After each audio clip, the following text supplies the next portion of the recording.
What's up, guys? It's me, Fear the Great White here. It's been a while, but it's time to add another story to our Edgar Allan Poe series. I hope you enjoy. Don't forget to like, comment, and share. Hit that sub button if you want to join this freaky fear family. I'm Fear the Great White. This is The Masque of the Red Death by Edgar Allan Poe. The Red Death had long devastated the country. No pestilence had ever been so fatal or so hideous. Blood was its avatar, and its seal the redness and the horror of blood. There were sharp pains and sudden dizziness, and then profuse bleeding at the pores with dissolution. The scarlet stains upon the body, and especially upon the face of the victim, were the pest ban which shut him out from the aid and from the sympathy of his fellow man. And the whole seizure, progress, and termination of the disease were the incidents of half an hour. But the Prince Prospero was happy and dauntless and sagacious. When his dominions were half depopulated, he summoned to his presence 1,000 hale and light-hearted friends from among the knights and dames of his court, and with these retired to the deep seclusion of one of his castellated abbeys. This was an extensive and magnificent structure, the creation of the prince's own eccentric yet august taste. A strong and lofty wall girdled it in. This wall had gates of iron. The courtiers, having entered, brought furnaces and massy hammers and welded the bolts. They resolved to leave means neither of ingress or egress to the sudden impulses of despair or of frenzy from within. The abbey was amply provisioned. With such precautions, the courtiers might bid defiance to contagion. The external world could take care of itself. In the meantime, it was folly to grieve or to think. The prince had provided all the appliances of pleasure. There were buffoons. There were improvisatorii. There were ballet dancers. There were musicians. There was beauty. There was wine. All of these and security were within. Without was the Red Death. It was toward the close of the 5th or 6th month of his seclusion, and while the pestilence raged most furiously abroad, that the Prince Prospero entered his 1,000 friends at a masked ball of the most unusual magnificence. It was a voluptuous scene, that masquerade. But first, let me tell of the rooms in which it was held. There were 7, an imperial suite. In many palaces, however, such suites form a long, straight vista, while the folding doors slide back nearly to the walls on either hand, so that the view of the whole extent is scarcely impeded. Here, the case was very different. As might have been expected from the Duke's love of the bizarre, the apartments were so irregularly disposed that the vision embraced but little more than one at a time. There was a sharp turn at every 20 or 30 yards, and at each turn a novel effect. To the right and left, in the middle of each wall, a tall and narrow Gothic window looked out upon a closed corridor which pursued the windings of the suite. These windows were of stained glass, whose color varied hue of the decorations of the chamber into which it opened.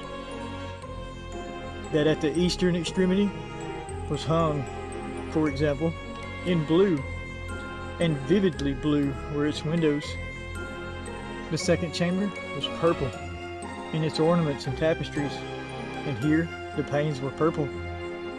The third was green throughout, and so were the casements. The fourth was furnished and lighted with orange, the fifth with white, the sixth with violet.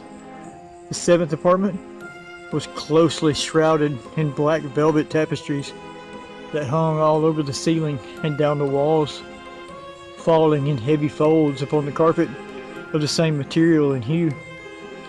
But in this chamber, only the color of the windows failed to correspond with the decorations. The panes here were scarlet, a deep blood color. Now, in no one of the 7 apartments was there any lamp or candelabrum. Amid the profusion of golden ornaments that lay scattered to and fro, depended from the roof, there was no light of any kind emanating from lamp or candle within the suite or chambers. But in the corridors that followed the suite, there stood opposite to each window a heavy tripod bearing a brazier of fire that protected its rays. The tinted glass and so glaringly illuminated the room, and thus were produced a multitude of gaudy and fantastic appearances. But in the western or black chamber, the effect of the firelight that streamed upon the dark hangings through the blood-tinted panes was ghastly in the extreme, and produced so wild a look upon the countenances of those who entered that there were few of the company bold enough to set foot within its precincts at all. It was in this apartment also that there stood against the western wall a gigantic clock of ebony. Its pendulum swung to and fro with a dull, heavy, monotonous clang, and when the minute hand made the circuit of the face and the hour was to be stricken, there came from the brazen lungs of the clock a sound which was clear and loud and deep and exceedingly musical, but of so peculiar a note and emphasis that at each lapse of an hour the musicians of the orchestra were constrained to pause momentarily in their performance to hearken to the sound.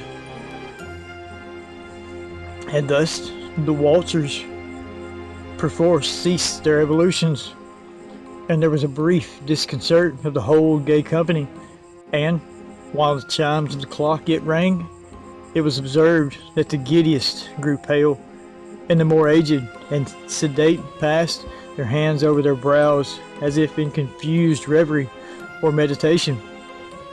But when the echoes had fully ceased, a light laughter at once pervaded the assembly. The musicians looked at each other and smiled as if at their own nervousness and folly, and made whispering vows, each to the other, that the next chiming of the clock should produce in them no similar emotion. And then, after the lapse of 60 minutes, which embraced 3,600 seconds of the time that flies, there came yet another chiming of the clock, and then were the same disconcert and tremulousness and meditation as before.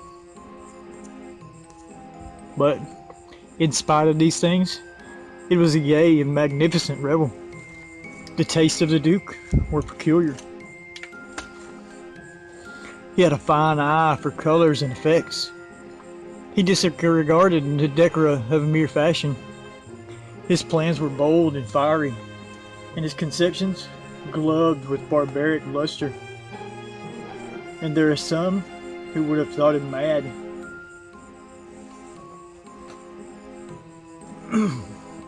His followers felt that he was not. It was necessary to hear and see and touch him to be sure that he was not. He had directed in great part the movable embellishments of the 7 chambers upon occasion of this great feat, and it was his own guiding taste which had given character to the masqueraders. Be sure they were grotesque. There were much glare and glitter, and piquancy and phantasm. Much of what has been since in Hernani. There were arboresque figures and unsuited limbs and appointments. There were delirious fancies such as the madman fashions. There was much of the beautiful, much of the wanton, much of the bizarre, something of the terrible, and not a little of that which might have excited disgust. To and fro in the 7 chambers there stalked, in fact, a multitude of dreams, and these, the dreams, writhed in and about, taking hue from the room, causing the wild music of the orchestra to seem as the echo of their steps. And anon there strikes the ebony clock, which stands in the hall of velvet. And then, for a moment, all is still and all is silent, save the voice of the clock. The dreams are stiff, frozen as they stand, but the echoes of the chime die away. They have endured but an instant, and a light, half-subdued laughter floats over them as they depart. And now, again the music swells, and the dreams live and rise to and fro more merrily than ever, taking hue from the many tinted windows through which stream the rays from the tripods. But to the chamber which lies most westwardly of the 7, there are now none of the maskers who venture, for the night is waning away, and there flows a ruddier light through the blood-colored panes, and the blackness of the sable drapery appalls. And to him whose foot falls upon the sable carpet, there comes from the near clock of ebony a muffled peal, more solemnly emphatic than any which reaches their ears who indulge the more remote gaieties of the other apartments. But these other apartments were densely crowded, and in them beat feverishly the heart of life, and the revel went whirlingly on until at length there commenced the sound of midnight upon the clock. And then the music ceased, as I have told, and the evolutions of the waltzers were quieted, and there was an uneasy cessation of all things as before. But now there were 12 strokes to be sounded by the bell of the clock, and thus it happened, perhaps, that more of thought crept, with more of time, into the meditations of the thoughtful among those who revelled. And thus too it happened, perhaps, that before the last echoes of the last chime had utterly sunk into silence, there were many individuals in the crowd who had found leisure to become aware of the presence of a masked figure which had arrested the attention of no single individual before. And the rumor of this now presence having spread itself whisperingly around, there arose at length from the whole company a buzz or murmur expressive of disapprobation and surprise, then finally of terror, of horror, and of disgust. In an assembly of phantasms, such as I have painted, it may well be supposed that no ordinary appearance could have excited such sensation. In truth, the masquerade license of the night was nearly unlimited, but the figure in question had out-Heroded Herod and gone beyond the bounds of even the prince's indefinite decorum. There are chords in the hearts of the most reckless, which cannot be touched without emotion, even with the utterly lost, to whom life and death are equally jests. There are matters of which no jest can be made. The whole company, indeed, seemed now deeply to feel that in the costume and bearing of the stranger, neither wit nor propriety existed. The figure was tall and gaunt, and shrouded from head to foot in the habiliments of the grave. The mask which concealed the visage was made so nearly to resemble the countenance of a stiffened corpse that the closest scrutiny must have had difficulty in detecting the cheat. And yet all this might have been endured, if not approved, by the mad revelers around. But the mummer had gone so far as to assume the type of the Red Death. His vesture was dabbled in blood, and his broad brow, with all the features of the face, was besprinkled with the scarlet horror. When the eyes of Prince Prospero fell upon this spectral image, which with a slow and solemn movement, as if more fully to sustain its role, stalked to and fro among the watchers, he was seen to be convulsed in the first moment with a strong shudder, either of terror or distaste. But in the next, his brow reddened with that rage. "Who dares?" he demanded hoarsely of the courtiers who stood near him. "Who dares insult us with this blasphemous mockery? Seize him and unmask him, that we may know whom we have to hang at sunrise from the battlements." It was in the eastern or blue chamber in which stood the Prince Prospero as he uttered these words. They rang throughout the 7 rooms loudly and clearly, for the prince was a bold and robust man, and the music had become hushed at the waving of his hand. It was in the blue room where stood the prince, with a group of pale courtiers by his side. At first he spoke.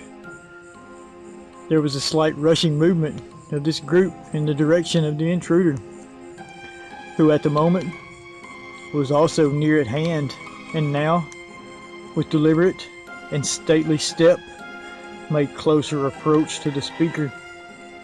But from a certain nameless awe with which the mad assumptions of the mummer had inspired the whole party, there were found none who put forth a hand to seize him, so that, unimpeded, he passed within a yard of the prince's person, and while the vast assembly, as if with one impulse, shrank from the centers of the rooms to the walls, he made his way uninterruptedly, but with the same solemn and measured step which had distinguished him from the first, through the blue chamber to the purple, through the purple to the green, through the green to the orange, through this again to the white, and even thence to the violet, ere a decided movement had been made to arrest him.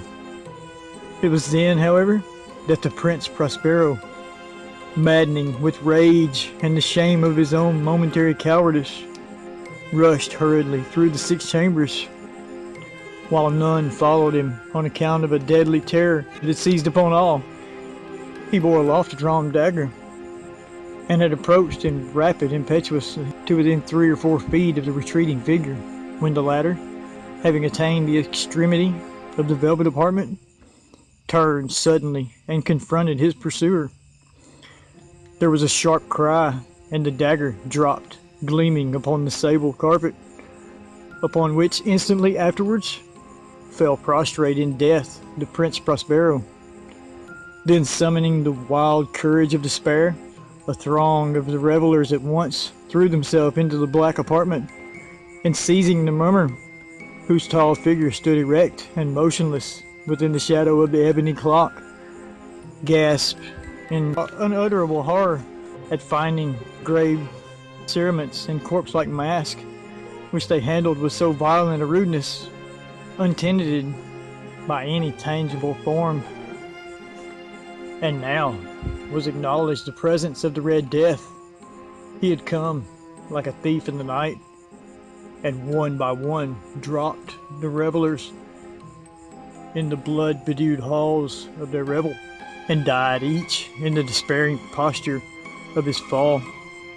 And the life of the ebony clock went out with that of the last of the gay, and the flames of the tripods expired, and darkness and decay and the Red Death held illimitable dominion over all. That was the Masque of the Red Death. I hope you all enjoyed that. I'm Fear the Great White. That was Edgar Allan Poe. Don't forget to like, comment, and share. If you want to join this Freaky Fear family, click that sub button. Don't forget to hit the little bell if you want to get notified when new videos drop. As always, I love you all. I'm out. Bye.